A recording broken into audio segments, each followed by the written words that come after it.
The first 3 weeks of the eruption here in Hawaii, crazy things would happen in the middle of the night. A new fissure would open up and it would threaten a new neighborhood. Thousands of people were evacuated from their homes. I started the Hawaii Tracker Facebook group to help people understand what's going on and get their questions answered.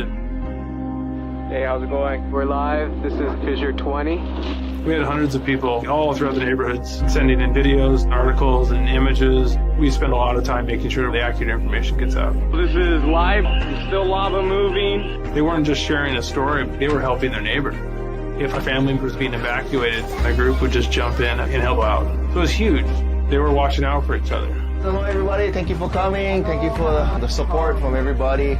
As we go through this, we're growing closer together as a community. When tragedies like this strike, you really realize how much you need each other.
Aloha everyone, I am geologist Philip Ong.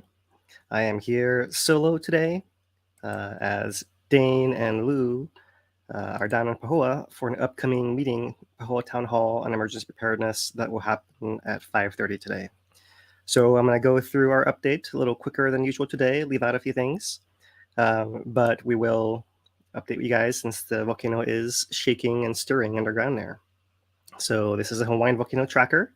Today is Thursday, October 26th, 2023. And because I don't have a whole lot of time, I don't have Dane to bounce off of here, I will just get right into it here for you guys today. So mahalo you guys for participating in the chat.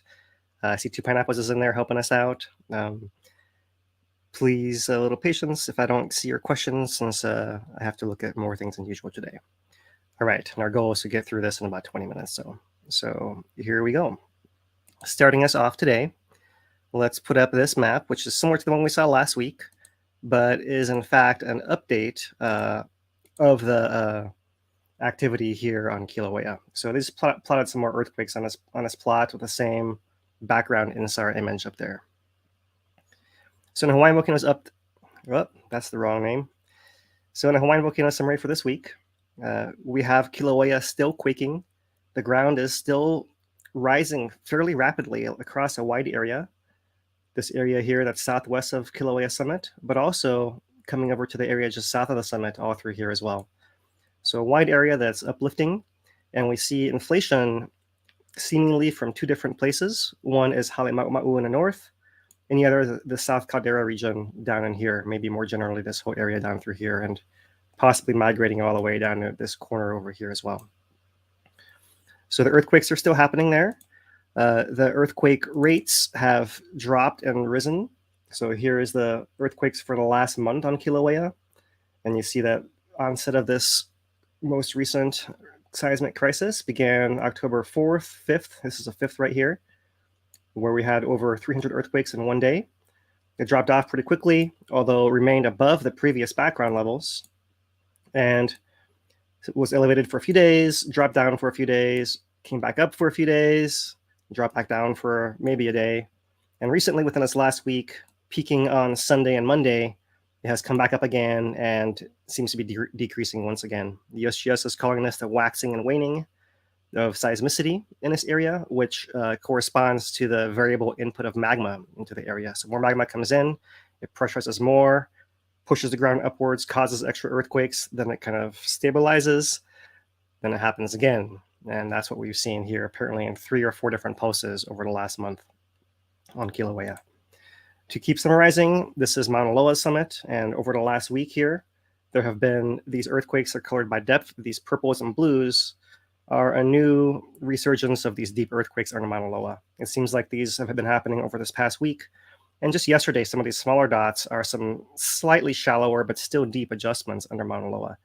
In the shallow region of the volcano, it's still inflating fairly quietly with no major changes. Although we did see a little signal on the tilt meter at the summit, perhaps linked to this movement of likely movement of Mauna Loa's southeast flank over here. So that's a summary for this week.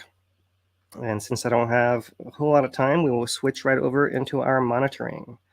And let's start off with this information statement the USGS put out on Tuesday. So there were updates every single day, of course, daily updates with this current situation. But activity had been decreasing and there wasn't a whole lot of change until Saturday starts coming back up. Sunday really gets quite a bit higher. Monday stays high.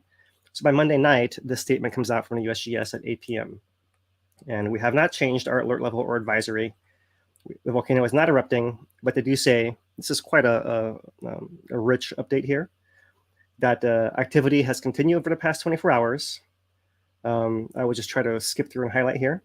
This is a new bit of information. Tremor was observed on seismic stations nearly island-wide today. This was back on Monday, from approximately 2:20 to 3 o'clock p.m. and was strongest at Kilauea summit.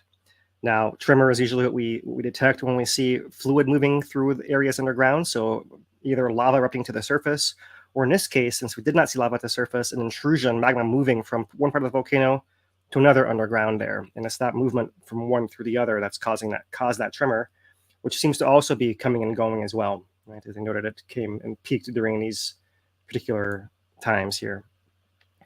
So they do note that it may continue to wax and wane with changes in input of magma. The summit remains at a high level of inflation, and activity is possible with little to no warning. No unusual activity on either the East Rift Zone or the Southwest Rift Zone. And otherwise, we'll keep scrolling here. They do note here, this update does go into a lot of what we talked about for the last couple of weeks here. They do note that the last eruption ended September 16th. Beginning of October, we saw earthquakes come back up. Deformation began to increase, especially in the region extending from the South Caldera to the Kauaʻe fault zone. So here's a Kauaʻe fault zone we've been talking about for a while. It's popping up in the updates here finally. They do note the seismic swarms coming on and then going back down. We'll come back to that here later. Well, maybe just jump ahead. They say that the increased seismicity and ground inflation was October 3rd through 6th, also the 16th through the 18th, and then once again the 21st to the 23rd. So there's those 3 main pulses that they're showing the waxing phase there. Furthermore, besides the INSAR, which is showing ground uplift, they have the tilt meters in the area as well. The tilt meter did go offline and was reset. So they reset the station, estimated the offset, and have come up with over 10 centimeters or 4 inches of inflation in that region since late September. That corresponds to 120 microradians of change in a tilt meter. That's a huge amount, as we've been talking about for a while. Not as much as at the summit, although the summit at Uikahuna also inflating approximately 30 microradians of change over the past 3 weeks. So that's where you really can pull out. There's two areas of inflation, inflating here slightly less at Halemaʻumaʻu area, and inflating more so down by a sandhill tilt meter area down in there. All right, we noted the varying rates of change of earthquake rates here. They have further sections, interpretation and context. Numerous intrusions have been recorded in this area most recently, 2021, 2015. We talked about those in our previous update. 2021, it was over a week and a half, about a month before the September 29th eruption. So that's still my personal working model that this builds to another eruption within Halemaʻumaʻu, but we'll see. They also note the May 2015. They note intrusions in the 60s, 70s, early 80s, and 2006. Only one led to directly to an eruption in the area. That was December 74. And they do note here, intrusion began following this path southward and then erupted along a series of short fissure segments. Of note is the fact that before the 74 eruption, earthquakes had migrated further southwest than HVO has observed during a recent unrest. So we went over this also. We showed you guys a map of earthquakes in 74, and it's nice to see it all restated here for those who don't get to watch those visual aids here. So that's the interpretation context, what they're doing. They're keeping monitoring. They're putting up cameras. We'll get to that here shortly. They maintain cameras on Wednesday. If they saw them go offline 9 to 11 a.m., that's why that was scheduled. And here is an area that I wanted to spend a little more time on. What can we expect? The volcano is not erupting. Unrest continues. It's not possible to say with certainty if it will lead to an eruption. Although it is not possible to forecast an exact outcome, here are 3 possible scenarios that could play out in the coming days to weeks. This is new to have them actually lay out the different scenarios. I think it's awesome. This is what we do. I think this is the way to go. We don't have to give exact predictions of what might happen, but lay out some possibilities here and what you might expect to see in each case. Option 1, magma continues to accumulate in the region south-southwest of Kilauea summit, but eventually stops with no eruption. Option 1, stops with no eruption.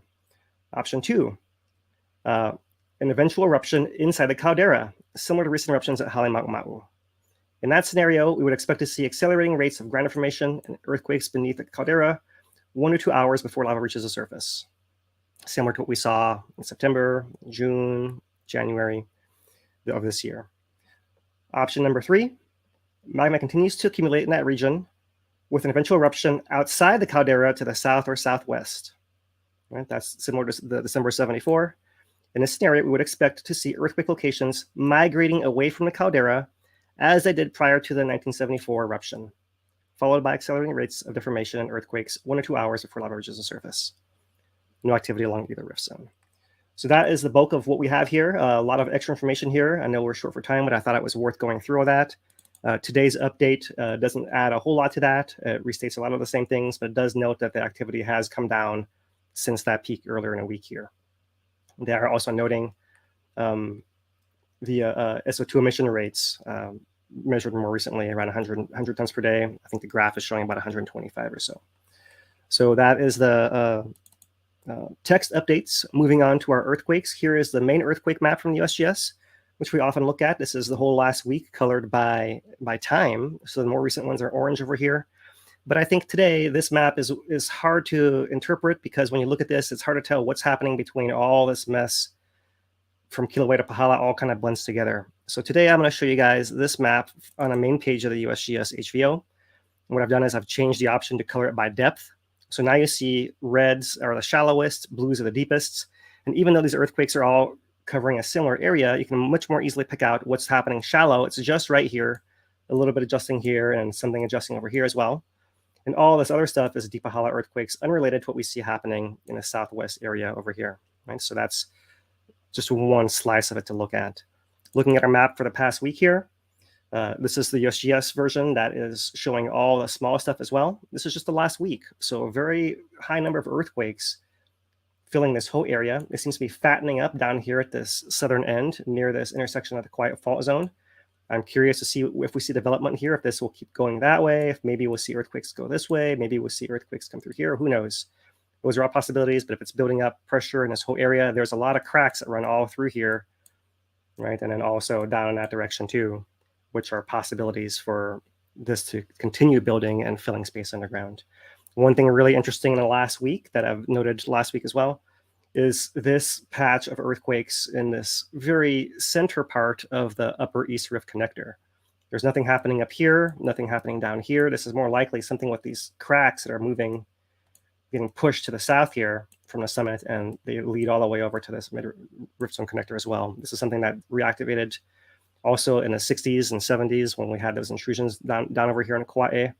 So I think it's something more structural than actually seeing a path of magma directly into there from either end right now. And as we noted before, as all this pushes to the south, what we see is this block over here kind of rotating, pinching close the rift zone. This area right here seems to be contracting, moving north on the south flank. And that's really keeping all this activity over here in this sector central and slightly to the west of the summit here. Okay, I know I'm probably talking too fast. I'm going as fast as I can because I'm going to run out of time here. But our monitoring for the last week, here is an earthquake hump for this last week, peaking on Sunday, Monday. Looking at the, so the highest counts were 250 per day, 200 per day on the second day, and then really today we're up still around 150 earthquakes per day. Still pretty high, but not as high as earlier. Looking at depth versus time now, you can see that there were different pulses over the week, slightly more concentrated during that band right there. Is a slight slowdown here, but slight slowdown in here. But really, you can see it's been fairly constant across the shallow band all the way across. Pāhoa doing its own normal variability down there. Looking at the summit tilt, we're seemingly having deflation-inflation events evident on a Wikahuna tilt meter here.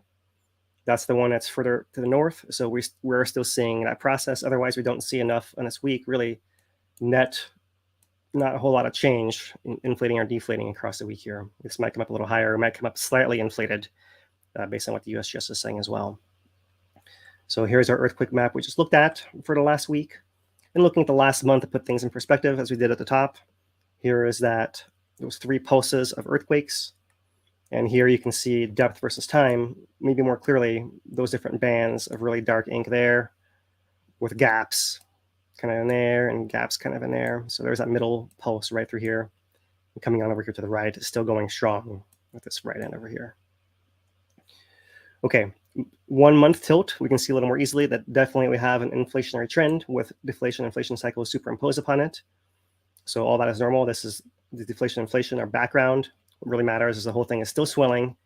We had the USGS tell us 20 microradians at the summit and 120 down at Sand Hill, which is the station down here. There is the offset. This is the green line that's facing that southern area. So when it's ramping up, it's filling with magma, stabilizing, filling with magma, stabilizing, filling with magma. So you see those are the 3 pulses coming through right there. And here, maybe another pulse coming on more gently, subtly right here.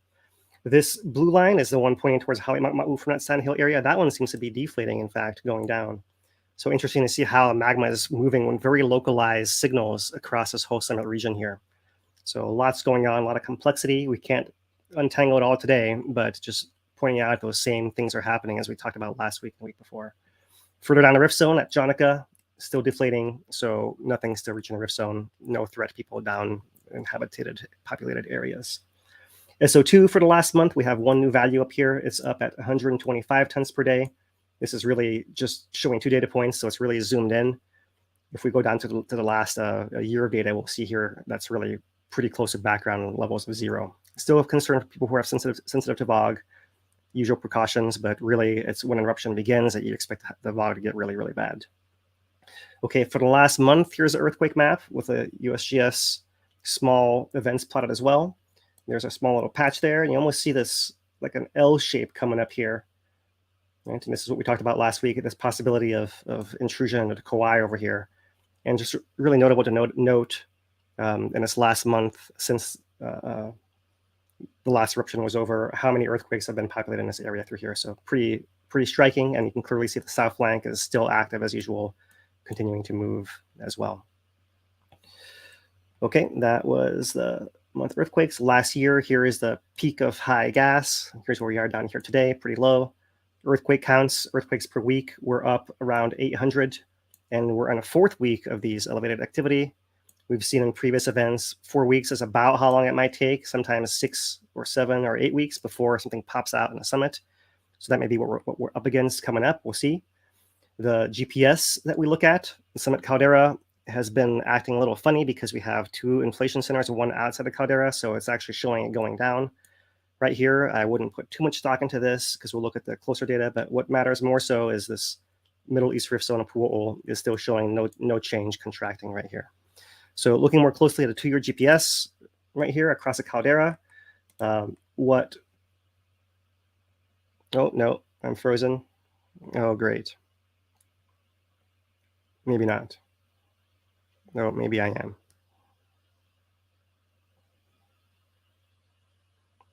Apologize, you guys, if you can even hear me.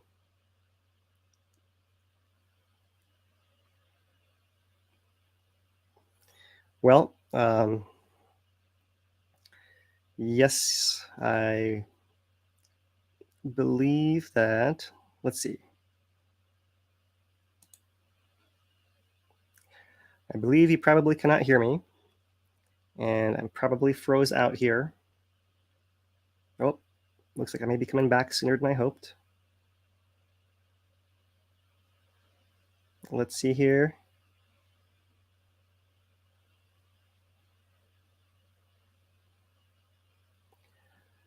Am I back? All right, maybe I am back. Sorry about that, you guys. Looks like something happened. All right, okay. Now I can see you guys could hear me, but it turned out I couldn't even click my comments button to see if anyone was responding to me. Okay, so here we go. Wrap it up real quick. So we're 2-year GPS,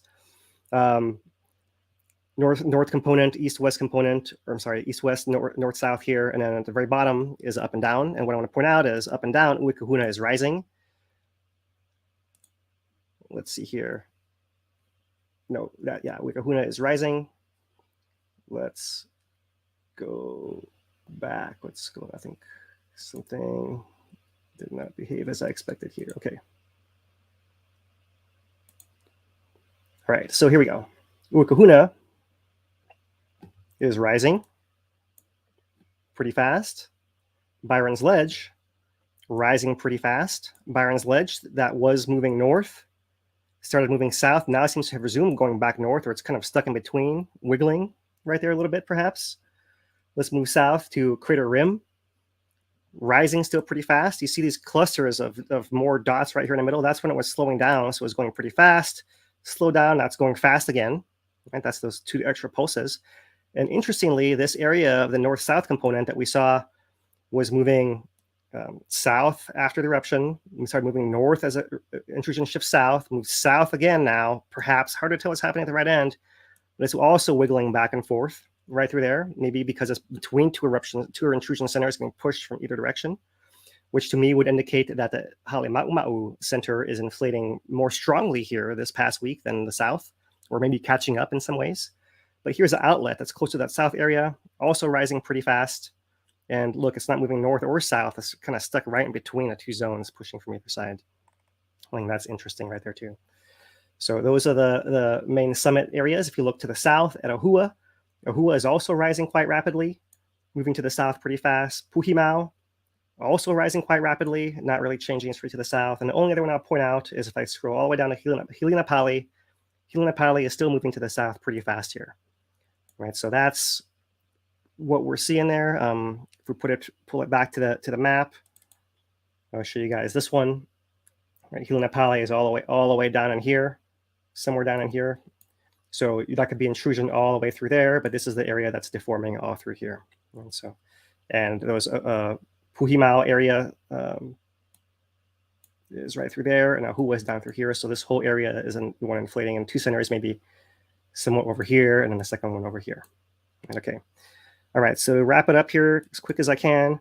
They noted outages. The USGS has put up a new webcam. This one right here is called the MITD cam. It is, they note that the Pu'ukoa'e is a larger of 2 center cones near the left edge of the webcam. So let me show you this map again. Pu'ukoa'e is right here. So that's what you're looking at on the left edge of the webcam. And the webcam seems to have some transmission issues. There's been some fog coming through today, so sometimes you don't see a whole lot in the background here. So I put out one nice frame from earlier today where you can see the background. There's Mauna Loa. And back in here, there is Pu'ukoa'e right there. Right? So this is the area where all the earthquakes are happening underneath us, near that trail that cuts across the southwest rift zone. So second webcam added to the one that we saw put up last week, this S2, which is showing a view from the north looking more to the south over there. There you go. There it is right there. So that is it. So I wanted to add a couple of things in Mauna Loa real quick here. There is the Mauna Loa tilt dropping down. Let's see if I can change my banner to Mauna Loa real quick also. Great. There is a drop and tilt, very brief at the summit there that corresponds to, this is depth versus time. So there was a deep earthquakes at 40 kilometers down, 25 miles or so. And then just recently in the last day, some shallower adjustments, not shallow at all. The volcano itself is up in its zone right in here, so still pretty deep. But that whole stack of rocks between a deep source and a top is what's adjusting as we go through on Mauna Loa right now. That's what it looks like for the last month. Some adjustments likely to Kilauea, pushing to the southwest as well. Most recent drop here. And there you see that slower rate of deep earthquakes happening earlier this month and within the last week really ramping up here. And then today, that shallower expression popping through right there. That's what it looks like in the earthquake rates per day. We actually reached 14. It looks kind of high on a 1 month plot right here. But zooming out to the last year, here's that tiny little bump compared to what we saw building up to last year's eruption. And over the last 5 years, previous background during that long buildup is still quite a bit higher than what we see today. So that is basically it. We'll look at the earthquakes in map zone and cross section. You can see, let me blow it up here as much as it'll let me, maybe not, but that is basically, that looks like a line right there, that bottom part fault zone of the volcano where the mountain is pushing across. There, finally let me there. So there's something like that. Right? There's something like a fault line, volcano is swelling, pushing that flank off to the side. So that is the update today. There are a couple of volcano watches that we'll catch up on in more detail next week. One is about Dr. Jim Kawikawa, and the other one is Unrest at Kilauea Summit, very similar to the information statement we read to you guys earlier today. One last thing, the background of this image is a new map from the USGS of this eruption. We'll do that next week as well, but here's a little tease that is actually out there. So Dane and Lou will probably be starting shortly here down in Pāhoa for the town hall. I wish I had time to take questions. I will try to collect some here and do some next week, but I really can't run into their time. And apologies for running long, and thanks for bearing with me while I froze. Mahalo, everyone. That stream will pop up here on whether on Facebook or YouTube. If you don't find it on Hawaii Tracker or HVery, also check Two Pineapples as well. Thank you guys, everybody. Until next week, the regular time, unless something pops up beforehand, I am geologist Philip Ong. Aloha.